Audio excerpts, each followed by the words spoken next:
Salam alaikum wa rahmatullahi wa barakatuhu, très chers frères et très chères sœurs.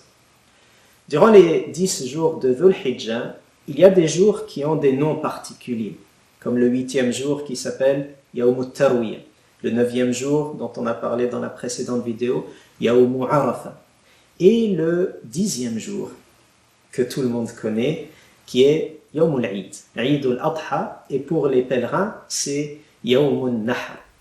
Et s'ensuit Ayyam al-Tashriq. Le 10e jour, le jour de l'Eid, est un jour très particulier où les musulmans se souviennent de la notion du sacrifice, qui est en lien évidemment avec l'histoire d'Ibrahim et Ismaïl. Une très belle histoire qu'il faut bien comprendre et savoir que le message derrière, ce n'est pas de faire un sacrifice ou de faire comme ça du mal à un être innocent, c'est de tester à quel point nous aimons Dieu, de voir à quel point nous sommes prêts à faire les sacrifices, tous les sacrifices, pour se rapprocher, se connecter à Dieu. Derrière le jour du sacrifice, il y a cette question qui réside. Qu'est-ce que toi tu sacrifies? Qu'est-ce que tu as sacrifié? Qu'est-ce que tu vas sacrifier pour Dieu, pour la religion de Dieu, pour les créatures de Dieu? Et de réussir à vraiment mettre la priorité absolue à Allah subhanahu wa ta'ala. Mon amour le plus grand, c'est à Dieu. Et pour cela, je suis prêt à tous les sacrifices. Donc derrière l'acte de sacrifier et évidemment de partager la nourriture, etc., il y a cette réflexion qu'on doit avoir. Cela étant dit, je donne quelques éléments techniques au niveau de la jurisprudence. Évidemment, il peut y avoir divergence, mais je me laisse encadrer par l'école malikite. Al-Udhiyah, là je parle pour ceux qui ne sont pas pèlerins. Pour les pèlerins, il y a d'autres détails, mais pour nous qui ne sommes pas au Hajj cette année, le sacrifice est une sunna mu'akkada. C'est un acte fortement recommandé, qui va même dépasser d'autres actions qui sont grandioses, comme par exemple, si c'était possible, là, le fait d'affranchir un esclave ou de faire de grandes dépenses.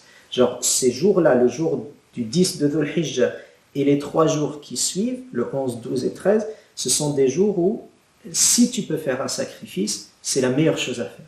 C'est un acte fortement recommandé. Pour celui qui en a les moyens, pour celle qui en a les moyens. Donc si moi je sais que là durant l'année j'ai pas mal de dépenses et faire un sacrifice ça va m'impacter, alors c'est bon, tu n'es plus demandé. Ensuite, le sacrifice, il se fait soit, donc ça ne nous concerne pas forcément à Montréal, mais donc un chameau, une vache, ou un mouton, une chèvre. Et le mieux, comme disent les savants, là c'est un mouton et qui soit avec des caractéristiques comme ça bien... de belles caractéristiques pour faire le meilleur sacrifice possible. Et c'est ce que le prophète alayhi salatu wassalam avait fait. Lorsqu'on fait un sacrifice là, d'un mouton ou d'une chèvre, c'est une personne qui va payer, qui va mettre le prix pour faire un sacrifice. C'est un individu. Pour la vache, ils peuvent se rassembler à 7.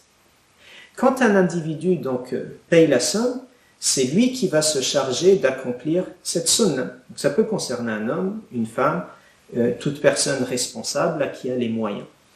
Et quand un père de famille, par exemple, fait le sacrifice, eh bien cela lève la demande, le commandement de tous ceux dont il est responsable.